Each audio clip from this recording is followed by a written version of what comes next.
Olá, pessoal! Essa é a nossa aula de número 24 e nós vamos fazer uma retomada de conteúdo. As próximas duas aulas também serão de retomada de conteúdo, onde nós vamos ver todos os conteúdos que foram trabalhados, desde a primeira videoaula até a aula passada. Combinado, pessoal? Então vamos lá! Nós vamos rever o conteúdo sobre a atmosfera, as relações ecológicas entre os seres vivos, as cadeias e teias alimentares, os domínios morfoclimáticos, vamos rever um pouquinho sobre a litosfera e os fenômenos naturais relacionados a ela e vamos ver sobre os ecossistemas aquáticos. Vamos iniciar novamente, pessoal, com aquele nosso slide dos elementos que compõem o nosso planeta Terra e que permitem juntos o desenvolvimento da vida. A atmosfera, lembra do prefixo átimo, que significa ar, que é a porção de gases que envolve o nosso planeta, a gente vai falar um pouquinho mais sobre ela hoje. A hidrosfera, hidro significa água, que é a porção de água que recobre o nosso planeta. E aqui é legal a gente lembrar que se nós pudéssemos dividir o nosso planeta em 4 fatias de pizza, pega uma pizza, divide em 4 fatias, 3 fatias seriam a quantidade de água que existe no nosso planeta. 3/4 do nosso planeta é coberto por água. E a litosfera, que é a porção de rochas. Lito significa rochas. Então, é a porção rochosa do nosso planeta. Esses elementos combinados permitiram que no planeta Terra se desenvolvesse a biosfera, que é a porção de seres vivos. Bio significa vida. Esfera faz lembrar círculo, planeta. Então, biosfera é o conjunto dos seres vivos interagindo com todos esses ambientes de ar, água, rochas e solo. Certo, pessoal? Então, vamos iniciar falando um pouquinho mais sobre a atmosfera. A atmosfera é a porção de gases que envolve e protege o planeta Terra. Mas quais são as funções principais da nossa atmosfera? São 4, eu costumo resumir em 4 funções principais. A atmosfera tem a principal função de filtrar os raios ultravioletas do Sol, raios que se chegassem no nosso planeta sem essa camada de proteção, que é uma camada chamada de camada de ozônio, é um gás especial chamado ozônio, se não tivesse essa camada de protetor solar no nosso planeta, a vida não teria se desenvolvido e os seres vivos não conseguiriam sobreviver. A segunda função da atmosfera é reter parte do calor do Sol. Se nós não tivéssemos um gás chamado gás carbônico, que é responsável pelo efeito estufa, que deixa a Terra quentinha, tanto no período do dia quanto no período da noite, tanto quanto a Terra está virada para o Sol quando ela está de costas para o Sol, se não fosse esse gás que mantivesse a Terra quentinha, nós não teríamos também a vida no nosso planeta. Então, olha a importância, reter parte desse calor do Sol que bate na Terra. Senão, os raios solares seriam todos refletidos para o universo. Mas esse gás carbônico faz com que uma parte desse calor fique presa ao redor da superfície terrestre, mantendo a temperatura adequada para o desenvolvimento da vida. A atmosfera contém um gás fundamental para a grande maioria dos seres vivos, que é o gás oxigênio. Ela contém, porque quem produz o gás oxigênio são os próprios seres vivos, ok? E ela também protege contra meteoros, contra corpos celestes que possam se aproximar muito da Terra. Quando eles entram na gravidade terrestre, a atmosfera exerce uma força de atrito e faz com que esses blocos de rocha se desintegrem no ar. É o que popularmente nós chamamos de estrela cadente. Então, a atmosfera também tem essa função de proteger a Terra contra esses corpos celestes. Certo, pessoal? Então, a atmosfera é formada por um conjunto de gases. Dentre os principais gases, alguns que eu já comentei, o nitrogênio, oxigênio, carbônico e também o vapor de água, que nos traz a umidade tão importante do ar. Mas qual é a quantidade desses gases? O gás que existe em maior quantidade em toda a nossa atmosfera é o gás nitrogênio. Olha que interessante. Você achou que era oxigênio, né? Mas não é. É o gás nitrogênio. 78% da nossa atmosfera é formada por esse gás nitrogênio. Somente 21% é gás oxigênio, que os seres vivos utilizam na sua respiração. E apenas 1% são outros gases, como os que eu comentei com vocês.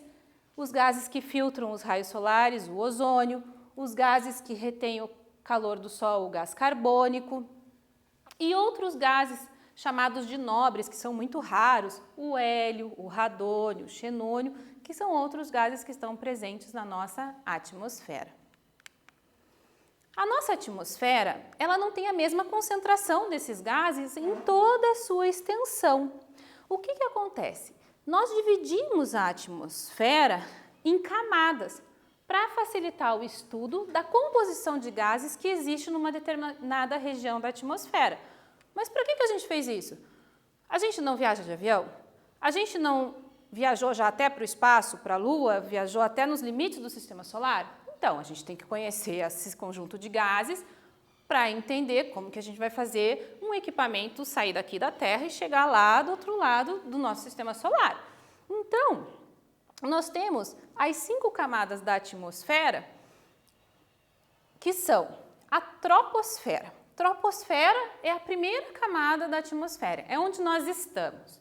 Ela tem mais ou menos de 15 a 17 quilômetros de altitude, de altura, de distância em relação ao solo. É nessa camada que ocorrem a maioria dos fenômenos climáticos. Quase todos os fenômenos climáticos ocorrem nesta camada aqui. É aqui também que que viajam os aviões, que vivem os pássaros, os animais que voam. Depois da troposfera, nós temos a estratosfera. A estratosfera é a segunda camada em relação ao solo e essa camada está a mais ou menos 50 quilômetros de altitude. E é nessa camada que viajam os aviões a jato, por exemplo. E por que essa camada é importante? Porque no início dessa camada está a camada de ozônio, aquele gás que filtra os raios ultravioletas do Sol. É justamente na estratosfera. A mesosfera é a camada do meio. Meso significa meio. É a camada central da atmosfera, ela tem cerca de 80 quilômetros de altitude. É a camada mais fria da atmosfera. Depois vem a termosfera.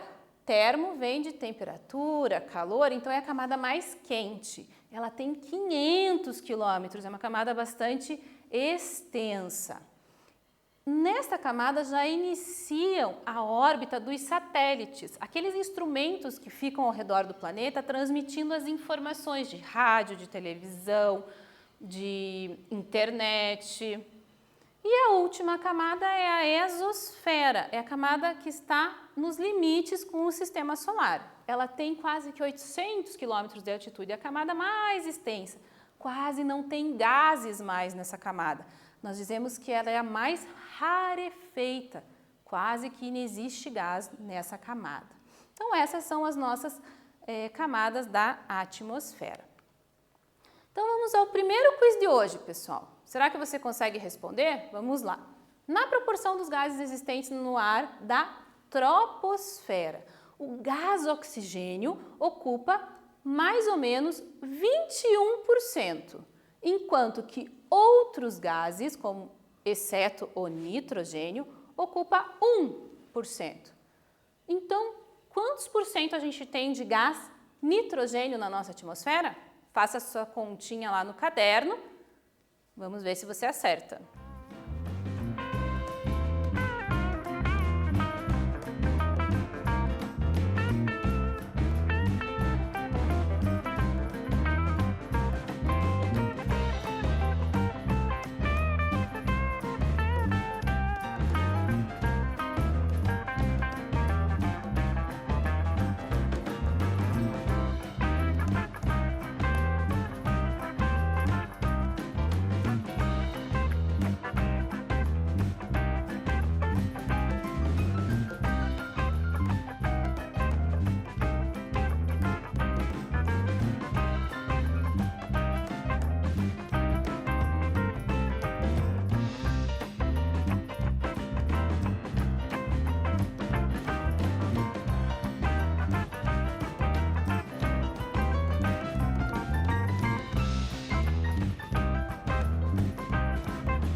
Vamos à resposta, pessoal? Fizeram sua continha lá?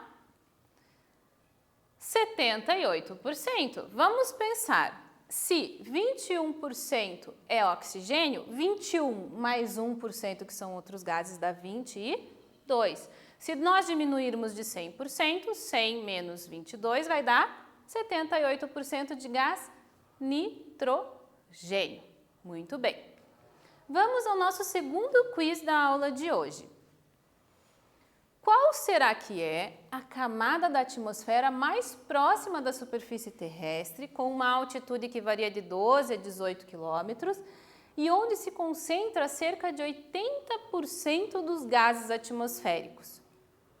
Qual é essa camada, pessoal? Será que é a letra A, a troposfera? Ou a ionosfera? Ou a mesosfera? Ou a estratosfera? Responda rapidinho lá, essa é fácil.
Acertaram, pessoal? Tenho certeza que sim. Troposfera é a camada mais superficial do nosso planeta. Lembrando que a ionosfera é sinônimo de termosfera. Termosfera também pode ser chamada de ionosfera, porque ela tem uma grande quantidade de íons, que são partículas importantes nas transmissões de rádio. Ok, pessoal? Então, vamos falar um pouquinho agora, rever os conteúdos e lembrar um pouquinho sobre as relações ecológicas entre os seres vivos. O que são relações ecológicas? Relações ecológicas é a interação entre os seres vivos, uma espécie com outra espécie, ou entre indivíduos de uma mesma espécie e deles com o ambiente. Então, essas relações, elas podem trazer benefícios ou não para os indivíduos. Quando a gente tem uma relação ecológica que traz benefício, ela é positiva para as espécies ou para os indivíduos, nós dizemos que existe uma relação harmônica, uma relação de harmonia. A palavra harmonia vem trazer benefícios, significa que está tudo bem. Quando as relações não são benéficas, nós dizemos que elas são desarmônicas. O prefixo de significa que não é harmônico, ou seja, algum dos indivíduos ou da espécie acaba saindo prejudicado. Essas relações, quando elas ocorrem dentro de uma mesma espécie, elas são chamadas de intraespecíficas. Vamos observar essa palavra. Intra significa dentro, intraespecífica dentro de uma mesma espécie. E quando ocorrem espécies de seres vivos diferentes, ela é inter. Inter significa que está entre espécies diferentes. E aí, pessoal, a gente tem uma série de relações ecológicas que ocorrem tanto dentro de uma mesma espécie quanto entre espécies diferentes e que são benéficas e não benéficas para os seres vivos. Essa tela, ela traz um resumo de todas essas relações ecológicas que ocorrem. Ela está dividida entre as relações que ocorrem intraespecífico, lembra lá, dentro de uma mesma espécie, entre indivíduos da mesma espécie, e interespecífico, entre espécies diferentes, em relações que são benéficas para todo mundo, harmônicas ou desarmônicas, que alguém sai prejudicado. Então, vamos relembrar das relações dentro de uma mesma espécie que são benéficas. Nós temos lá a sociedade e a colônia. A sociedade de abelhas, por exemplo, e a colônia de corais, onde todo mundo sai satisfeito dentro daquela espécie. E as desarmônicas, que é o canibalismo. O canibalismo é quando um indivíduo de uma espécie ele se alimenta de outro da mesma espécie. Nós temos um exemplo bem legal, que é o louva-a-Deus. A fêmea do louva-a-Deus, depois de trocar sua célula reprodutora com o macho, ela come o macho. Ela se alimenta do macho. Para quê? Para ele não reproduzir com outra fêmea? Então, olha o que ela faz. Canibalismo. Ela se alimenta do macho da mesma espécie para ele não reproduzir com outro. Espertinha essa louva-a-Deus. Depois nós temos uma relação desarmônica dentro da mesma espécie, que é a competição. Praticamente todos os seres vivos do planeta, pessoal, competem entre si, dentro de uma mesma espécie e entre espécies diferentes. Por isso que a competição ela se encontra aqui entre as duas relações. Por quê? Porque todos os seres vivos estão competindo por alimento, por espaço, por parceiro sexual para ocorrer a reprodução. Então, ela pode ocorrer tanto dentro de espécies da mesma espécie quanto de espécies diferentes. E as relações que são entre espécies diferentes, que são positivas, nós temos lá o comensalismo, quando um ser vivo se alimenta dos restos alimentares de outro, o mutualismo e a protocooperação, que são relações também que os dois indivíduos se beneficiam, e as desarmônicas, que são o predatismo, quando um animal se alimenta de outro, são os animais carnívoros, o parasitismo, quando um sobrevive às custas do outro, o caso dos carrapatos, E o amensalismo, que é bem interessante, quando uma espécie ela secreta uma substância que acaba impedindo o desenvolvimento da outra. É o caso clássico que a gente tem dos fungos que produzem uma substância que mata as bactérias. E foi aí que eles descobriram aquele remédio chamado antibiótico. Anti contra biótico, bactéria. Antibiótico, eles pegaram essa substância que o fungo libera e mata a bactéria. E aí eles conseguiram desenvolver esse remédio, o que foi, inclusive, pessoal, uma revolução na história da medicina. Certo? Muito bem, pessoal. Todos os seres vivos, nós vimos que eles precisam de alimento para sobreviver. A gente viu isso na aula passada, inclusive. Se ele precisa de alimento, é porque ele precisa obter energia para suas atividades diárias, para sua sobrevivência. E aí nós vimos que para obter esse alimento, ele pode produzir o seu próprio alimento ou se alimentar de outros seres vivos. E aí nós podemos colocar esses seres vivos se relacionando um com o outro numa forma de cadeia alimentar, aonde os seres vivos são divididos em produtores, aqueles que produzem o seu próprio alimento, consumidores, aqueles que consomem outros seres vivos, e decompositores, que são os caras da faxina. Eles são responsáveis por decompor toda a matéria orgânica do planeta. Todos os seres vivos morrem, não morrem? A gente viu? Então, depois que ele morre, acontece o quê? A decomposição desse corpo orgânico para que os nutrientes sejam degradados e decompostos, sejam devolvidos ao solo para que outros seres vivos possam utilizar aqueles nutrientes para a sua sobrevivência. Então, nós temos, quanto à relação de alimentação, seres que são produtores, consumidores e decompositores. Vamos a mais um quiz para ver se vocês pegaram essas informações. Os seres vivos produtores, pessoal, quais são eles? Letra A, são aqueles que se alimentam de outros seres vivos? Ou letra B, se alimentam de matéria morta? Ou letra C, se alimentam de substâncias minerais? Ou ainda a letra D, que produzem o seu próprio alimento? Tenta responder rapidinho lá, pessoal.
Responderam, pessoal?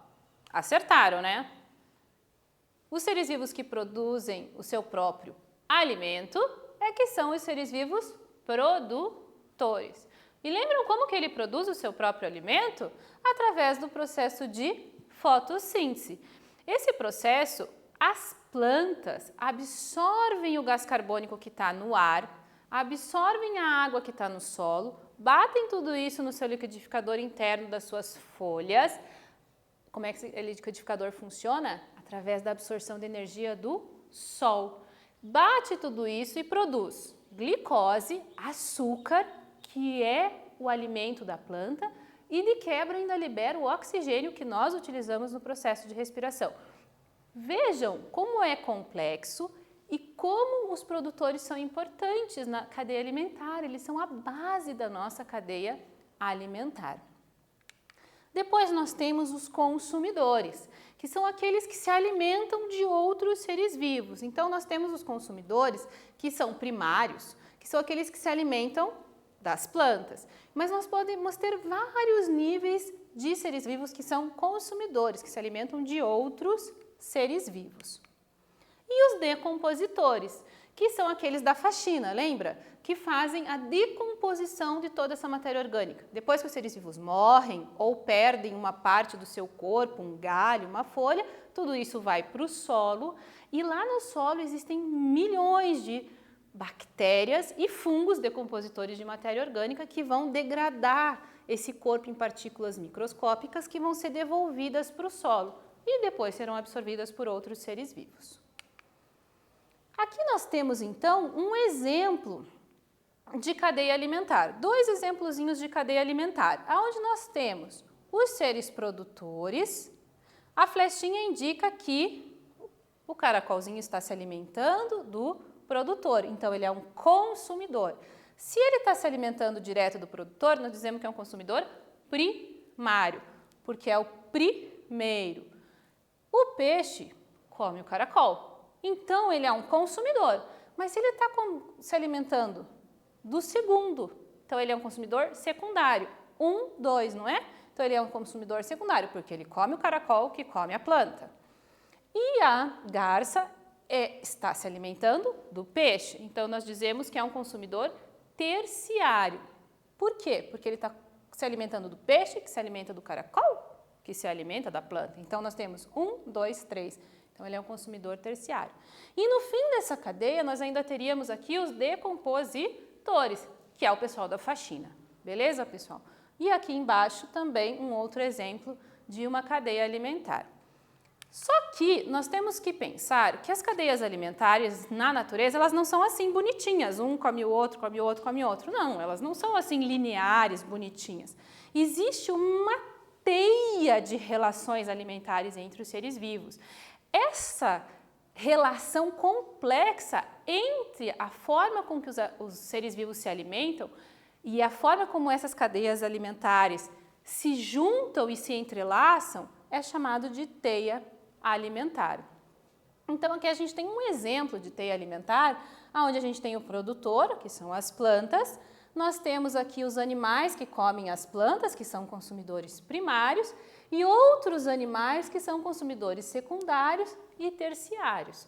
Então a gente tem uma relação de várias cadeias alimentares, que são as teias alimentares. Certo, pessoal? Agora a gente vai entrar num outro assunto, vai rever um outro assunto, que são os domínios morfoclimáticos do Brasil, que antigamente nós chamávamos de bioma, eles readequaram alguma nomenclatura e vocês estudaram então com esse nome, domínio morfoclimático. Qual que é a principal questão dessa palavrinha difícil, morfoclimático? Tudo que tem esse prefixo morfo significa forma, formato. Morfoclimático é o formato do clima. O que essa palavrinha quer lembrar? Como é que o clima formou e interferiu na formação das características dos ambientes que existem no território brasileiro, que existem em todo o planeta, mas aqui a gente vai falar especificamente do Brasil. Então, o domínio morfoclimático são as características que uma determinada região apresenta em relação ao seu clima, ao seu relevo, à sua hidrografia, à sua vegetação. Os principais são esses 6: o amazônico, o cerrado, a caatinga, o atlântico ou mares de morros, das araucárias, das pradarias. E ainda temos uma área de transição entre eles. Pessoal, como é um conteúdo muito extenso, eu vou falar uma coisinha importante sobre cada um desses domínios que a gente não pode esquecer. Nós vamos começar pelo maior deles, que é o domínio amazônico. E para isso eu trouxe para vocês um mapa muito interessante. Ele é um mapa de 2009, então é um mapa um pouquinho mais antigo, mas ele é genial para a gente ilustrar o tamanho do domínio amazônico. Tudo que está em verde nesse mapa, e aqui a gente tem que atentar para a divisa do território brasileiro, é floresta. Mas não pensem que é muita floresta. Somente o que está em laranja são áreas de conservação, ou seja, áreas protegidas por lei. Todo o restante está sujeito ao desmatamento, está sujeito à ação do homem. Ainda que existe uma lei que todo proprietário rural precisa manter na área da Amazônia grande parte da sua floresta em pé. Ele não pode derrubar tudo e ter um pasto ou fazer uma plantação, ele não pode fazer isso. Mas ainda assim, essas áreas de conservação, elas são poucas, porque a Amazônia, o domínio amazônico, é uma maior floresta tropical do mundo. A quantidade de água que as árvores que estão aqui transpiram e devolvem para o nosso planeta na forma de umidade do ar é fantástica. Então, o domínio amazônico ele tem um papel fundamental no equilíbrio climático do nosso planeta. Não falam tanto em alterações climáticas, em aquecimento global? Então, a Amazônia ela é uma reguladora do clima. A floresta é tão grande e ocupa um espaço, ela faz divisa com 9 países aqui ao redor e ela continua nesses países. Então, é uma floresta tão grande que ela tem um papel fundamental no equilíbrio do clima do planeta, pela quantidade de vapor de água que as plantas transpiram e devolvem para a nossa atmosfera. Muito bem, sobre a Amazônia é isso. Agora, a gente vai falar do Cerrado. O Cerrado é o segundo bioma mais extenso do Brasil e ele é a caixa d'água do Brasil. Por que ele é a caixa d'água do Brasil? Porque a riqueza hidrográfica dele é enorme. Se nós pensarmos que das 12 bacias hidrográficas que existem no Brasil, 8 começam e estão aqui no Cerrado. Então, o Cerrado tem um papel fundamental no equilíbrio das águas superficiais. Agora nós estamos falando de lagos e rios do nosso Brasil. Para vocês terem uma ideia, pessoal, 12% de toda a água doce superficial que tem no lago ou no rio do planeta está no Brasil. O Brasil detém 12% de toda a água doce superficial do planeta. É muita coisa, pessoal. E o Cerrado é o principal bioma relacionado à presença de rios do nosso país. Depois vem a Caatinga, e esse é legal, sabe por quê? 100% brasileiro, pessoal. O bioma da Caatinga só existe no Brasil. Olha, a gente tem algo que é 100% nacional. É um bioma de uma região um pouco mais seca, mas é um bioma extremamente importante justamente porque ele é endêmico, ele só existe aqui. O bioma atlântico, que é a floresta atlântica que mais sofreu, né, pessoal, com o desmatamento devido à ocupação do território nacional lá no passado. Então, por onde chegaram os portugueses para colonizar o Brasil? Chegaram aqui no litoral. Então, a região do litoral é a região mais habitada do nosso país e é a que mais sofreu com o desmatamento. Alguns biólogos e ecólogos um pouco mais radicais dizem que resta menos de 5% da floresta atlântica no nosso país. E o maior remanescente, a maior floresta que restou atlântica no nosso país está aqui no Paraná, pessoal. É a área de Guaraqueçaba. A área de Guaraqueçaba, junto com o litoral sul de São Paulo, a área da Jureia, forma o maior remanescente contínuo de floresta atlântica do nosso país. Isso é muito legal para o Paraná e para o Brasil inteiro. Depois vem o bioma das araucárias, que é o meu predileto, porque é o bioma que preenche grande parte do nosso estado do Paraná. Por outro lado, é um pouco triste porque não restam quase florestas com araucária intocadas no nosso estado. Não existe mais florestas nativas que não foram alteradas pela presença do homem.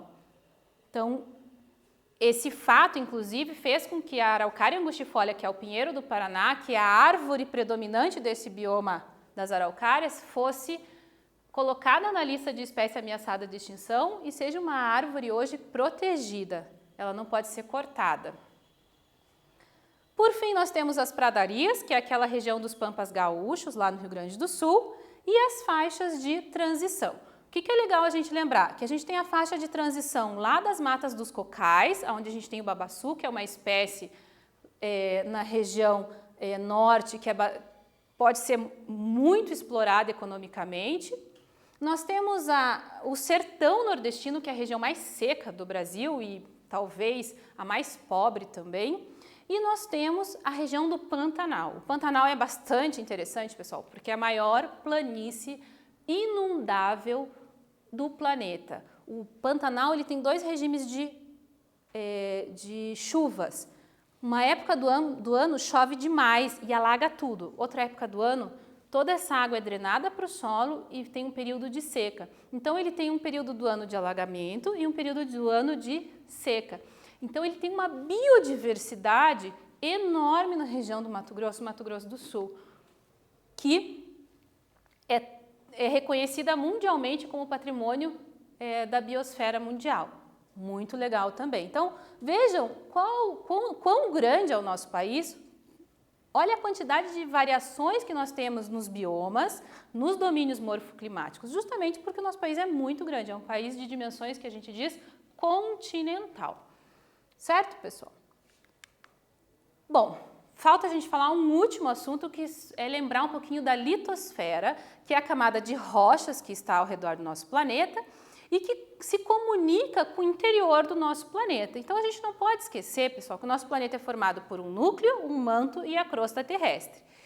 Que quando esse manto, formado por aquela substância fluida, pastosa, de rochas extremamente quentes, ele entra em contato com a crosta terrestre, ele pode causar alguns problemas para os seres vivos que estão na superfície da Terra.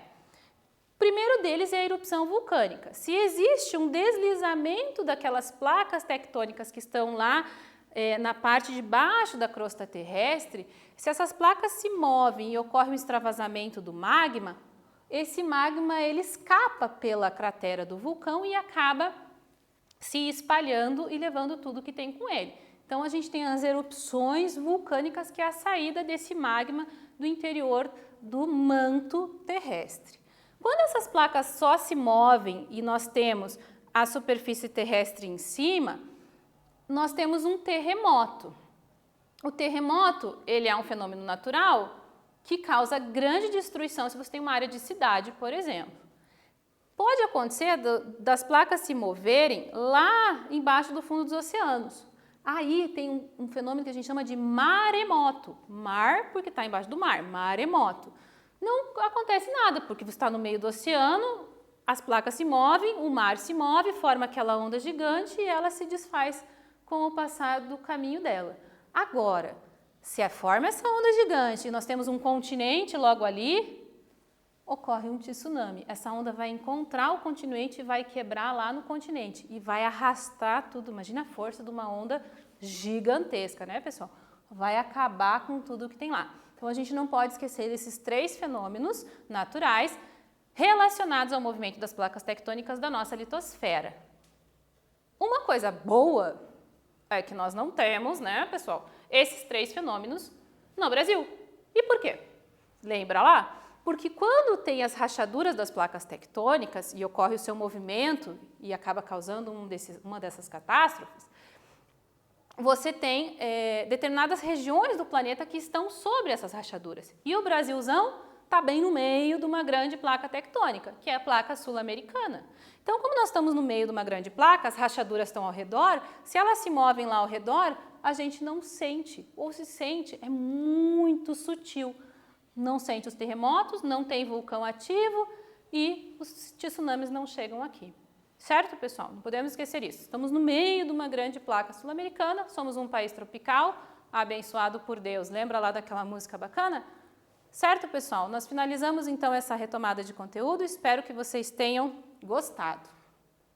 Só que não esqueçam, nós vamos deixar 2 questõezinhas para a próxima aula. Então, pega o caderninho e anote lá a questão número 1. Como os seres vivos podem ser classificados de acordo com o modo de obtenção de alimento?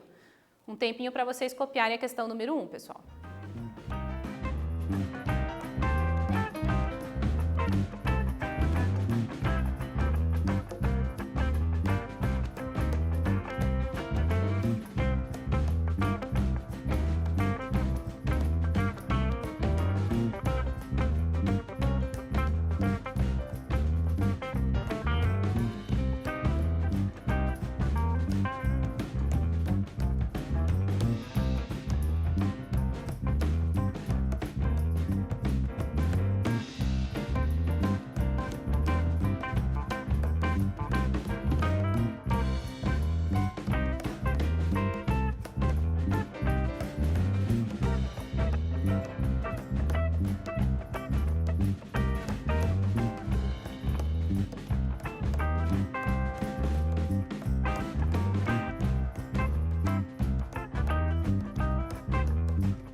Vamos copiar a segunda questão, pessoal? Mais um minutinho lá. Sobre as relações ecológicas, explique a diferença entre as relações harmônicas e relações desarmônicas e cite 2 exemplos de cada. Não esqueçam, copiem lá rapidinho.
Copiaram as duas perguntinhas, pessoal? Respondam no caderninho para a gente corrigir na próxima aula, que nós vamos continuar com a nossa retomada de conteúdo.